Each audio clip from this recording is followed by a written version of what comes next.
Well, welcome to the journey.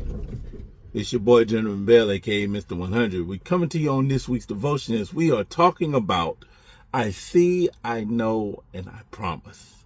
You know, in Jeremiah 29:11, it says, "For I know the thoughts that I think towards you. Thoughts are good and not evil, but to bring an expected end." Listen. A lot of times when we're going through this week, we don't see, we don't know, and we don't understand God's promise at all. We are just completely oblivious of the plan that he has for us. Because you know why? Because we're many times trying to incorporate our plan. We're many times trying to incorporate what we think is a part of God's plan. But God is saying, I need you to know it through my eyes. I need you to see it through my eyes. I need you to know it through my eyes. And I need you to understand that my promise is good for you.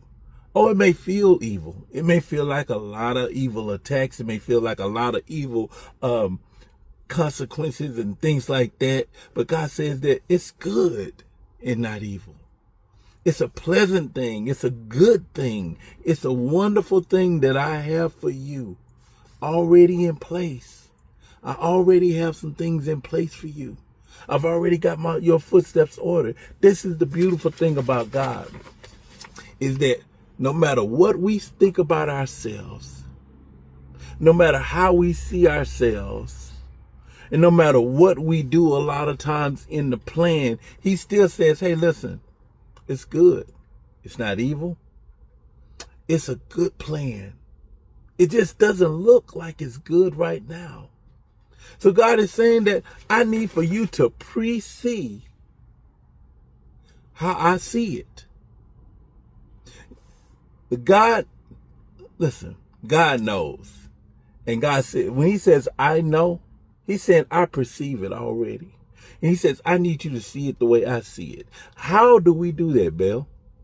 How do we see it the way God sees it when his thoughts are high above our thoughts? His ways are far beyond our ways. How can I see the good in this plan? How can I see this mess we call a life good? How can I not see it evil? How can I not feel that God, are you really punishing me? Because sometimes if we looking at how our lives is, we feel like God's punishing us.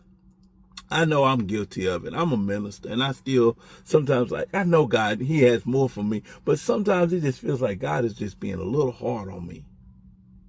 When really God is saying, I already know, but I need for you to see it. I need for you to pre-see, S-E-E, how I am. To see like I'm seeing it. See it afar off. See your life where it's going to be. See your life where I'm taking it. I know you don't see it now. It's hard to, because a lot of times we try and mix our now into our later. We try and mix where we are presently, because sometimes it seems like our present will never get past us. Come on here. It seems like our present condition will never ever supersede where we're headed. But God says, I need for you to pre-see, S-E-E, where I'm taking you. So how does he see us is the question. How do God S-E-E us? You can't go by what you see, but what you pre-see. You cannot go by what you see. You got to go by what you pre-see. He said, for I know. Know means to perceive. That means to look beyond where you are, to see deeper beyond the fog of where your current situation is. And I know it can get difficult because a lot of times we based our situations on our own supplications. Did you hear what I said? We base our situations based upon our supplications. But God says that you're not pre-seeing me when you see it like that. You cannot go by what you see, but what you pre-see. How do we see the big picture? How do we S-E-E the big picture? We're going to talk about that C in pre-see? How do we see the bigger picture? First of all, let's remember this. We have to shift our focus. What does that mean? That means stop focusing on your wrong. What does God want to reveal? Stop focusing on what you did wrong, how you did it wrong, how it feels like it's a mistake. Stop focusing on the regret. Stop focusing on the failure. Stop focusing on all the things that will bring you down, and say to God, what is it that you're trying to reveal to me? What is it that you want me to know, God? This is helping me. What is it that you want me to know? Not what I've done and what feels like failure, but God, what is it that you want me to know? And what is it that you want me to see? Let me take my limitations off of where I am, and let me allow God to plant into my openness of what he wants me to become. Let me proceed. Let me move on. It says, in order to shift your focus, also remember this. Don't let your temporary define your permanent. Oh, I know it seems like your temporary is lasting a lot longer than what you had planned on it being. But don't let it be your permanent. Don't let where you are now stop you from knowing that God has something bigger in place. I have a bigger plan in place.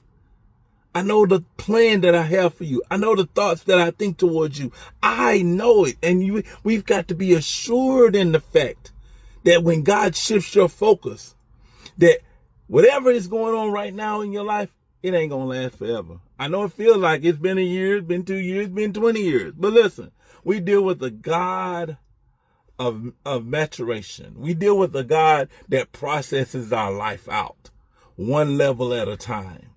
One stage at a time, one person at a time, one situation at a time. Every situation we go through is a part of God's process. Every day that you wake up, or you're a part of his process. Now, sometimes things don't happen, but something is happening. Keep it in mind that if it feels like a normal day to you, that's still a day, 24 hours that God has set apart to process you out, to process you into your next day. So you can't let your temporary define your permanent. Last thing I want to talk about in God shifting your focus is, watch this. God's vision is bigger than your right now. Whew. I don't care what it looks like right now. God is way bigger than this. Where you are right now, I promise you, you may be on the same job this time next year, but you will not be who you are this time next year. Something about you will change. You'll grow more. You'll understand more. You develop more, because we deal with a God that shifts our focus. But some of us require a slow shift, and some of us shift quickly based upon how we start to view our lives. So sometimes it feels like it's taking longer for God to shift your life, because sometimes we stay stuck in, God, when are you going to change my life? And not shift our focus into, God, this is just temporary, how I see my life. Because once you start to see your life differently, once you start to see a greater focus in God, once you start to see that there is a greater plan in God, God will shift it. He'll begin to shift what's around you. Because now, what you're seeing right now is just a passing image of he's giving you just a passing image of something bigger that's going to occur in your life, but you got to see it as a passing image. You can't see it as a permanent location. You got to see it as a passing image for your life. God's vision is bigger than your right now. The second point is this. Watch this. Second point in your see to how you see in the bigger picture. Watch. Engage with your faith. Engage with your faith. That means you have got to start testing yourself. Testing and seeing what it is that you believe in. Put yourself beyond your right now. Put your focus beyond your right now. I just talked about it. Put your faith into where you see yourself going. You cannot see healing if you still see hurt. You can't see healing if you still see hurt. It's the part of faith is seeing that, like even right now in my own life. If I stay focused on where I am right now in my own personal life, then I am only going to see as far as where I am. But I have to engage my faith into where I am going. Clarity. Catch this. Clarity comes with active faith. That means I'm continuing to press forward to my next day, to my Wednesday. I'm pressing right now into my Wednesday. I'm not waiting on Wednesday to come. I'm activating myself into my Wednesday. I'm moving my faith into my Wednesday. So whatever it is that I'm planning, that I'm expecting on tomorrow, I'm using it today for my tomorrow. I'm depositing my faith into right now to ensure my tomorrow is better. That deals with the activities of your movement towards your tomorrow. So you don't walk like you're walking today. You walk like you're walking tomorrow. Catch that. I'm not walking like I'm walking today. I'm walking like I'm walking tomorrow. Come on, watch this. When you engage your faith, watch this. Your feelings don't always agree with God's word. When you engage in your faith, your feelings ain't got nothing to do with this. You're standing on God's word. You're engaging your faith in what the word says. You're engaging your activities are performing like your faith. Come on now. But the Bible says faith without works is what? Dead. God says that the way you work is the way you faith. So I'm engaged in, catch this note, my engagement with my faith is a relationship with how I look. My faith works with how I talk. My relationship with my faith walks with how I talk. My relationship with my faith works with how I respond, how I display myself. It's like any other relationship. If you're in a toxic relationship, you're going to look toxic because of the relationship. But if you're in a healthy relationship, you're going to look healthy because of the relationship. Faith is saying, hey, listen, I want you to look like what we're in a relationship with. So your engagement place with your faith shows your interaction with your faith. Your engagement with your faith is showing your interaction with your faith. Watch this. Truth must always be declared. Whew. Always speak the truth. Always speaking the truth is an engagement in what you're believing. It's an engagement in where you're going. It's an engagement in how you believe that your outcome will be. I know. God says, I want you to see this how I'm seeing it. But in order for you to see it, to shift your focus, you have to engage your faith in how I have believed in you and given you to believe. Therefore, truth must always be declared. Last note in engaging your faith, watch this. Your faith unveils manifestation before it sees it. I'm performing in the relationship of what it is that I already see.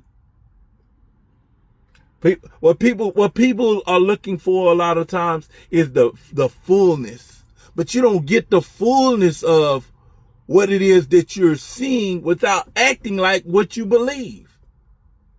You gotta walk like you don't fear, even if you're afraid sometimes. Because we said a while ago, we're standing on the word, we're not operating in our emotions. When you're engaged in your faith does not display your emotions. Because your emotions may be, yes, God is going to do it today.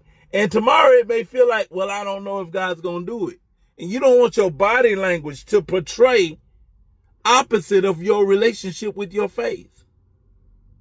You don't want your body language to operate in opposite of what you're in a relationship with your faith. Last point. Talked about the shift in your focus, the engage in your faith, the expectation of God's plan. The expectation of God's plan positions our heart. See, this is a heart posture thing. This is the direction we believe our heart's going in. So All of these expectations of what it is that we see, that God sees us as, is a part of our positioning of our heart. Our heart places play a vital part because he said, what, if you confess with your mouth and believe in your heart that Christ has rose from the dead, you what shall be saved, because the heart positions yourself for salvation. So when you start to put your heart into it, you are positioning yourself to what it is that you believe God sees you as. Expectation in God's plan, also expecting God to move even in silence.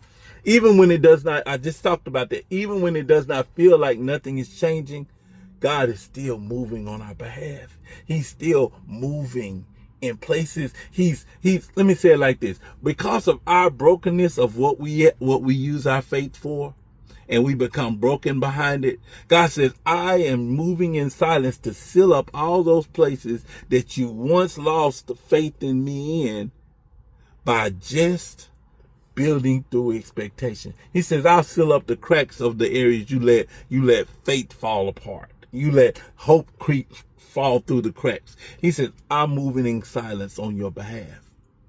He's so good. He loves us so much. He thinks good of us so much that he is willing to move in silence in areas in our lives that we don't even know. Those places in healing that you've been looking for, God says, I'm moving silently. So as you're moving further in my faith and away from your pain, come on here.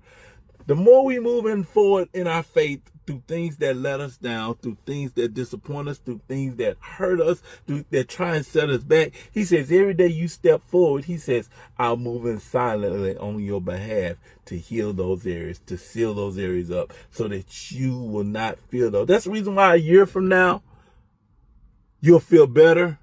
From a place you never thought you would come from a place you never thought you would get over, from a place that kept reminding you over and over and over again of your letdown, and then all of a sudden one day it's gone. You ever notice that? Because God was moving you silently into your areas of your faith where you continue to press forward in. He moves silently, but he's so effective. And when we continue to build that expectation of God's movement in our lives, he says, I'll move forward and I'll clear the path for those pains. Woo, Jesus. I'll clear the path for those pains in your life that you weren't moving, that you didn't know I was moving in. I'm slowly moving forward. Watch this. The expectation of God's plan also falls up under this. Don't be deceived by delays. Anything that feels like it's been delayed, postponed, or forgotten about, you can't base that, because you got to know that whatever God says, he's going to perform it. It may seem like it's taking a little longer. Like I said, sometimes it takes a year, sometimes it takes 5 years, sometimes 10 years. Jesus stayed off the scene for over 2,000 years. Come on. But he came back, because even though it's delayed, as we say, it's not denied. Don't be deceived by your delays. Hold fast. Speak the truth. Shift your focus. Engage with your faith. Expect God's plan. Watch this. Your end is God's beginning. Whenever you say, I've had enough, you are surrendering your way and allowing God to begin his operation. Say that again. Whenever you surrender your way of doing it, you are saying, God, I am allowing you to begin your operation in building me. Because our resources, our strengths, everything will run out. And that's when God says, okay, now I can take over, because now you've exhausted all of you so that I can incorporate all of me. All I'm saying is, Lord, help me to see beyond what's beyond the scene. Lord, help me see beyond what's seen. Help me to see beyond where I'm at. That's the continual confession. God, help me to see from beyond where I am so that I can become what you've already seen me become. Help me to see for beyond what I see so that I can become what you've already seen. Lord, help me to see beyond what I can see so that I can become what you've already seen. Say that one more time. That felt good to me. Lord, help me to see beyond what I can see so I can become what you've already seen. He's powerful. He loves us. He knows every thought that he thinks towards us. Good, not evil, but to bring an expected end. Lord, help me to see beyond what I see so that I can become what you've already seen. This is the journey where we believe in taking life one step at a time. Have a wonderful day. May God bless you and may God keep you.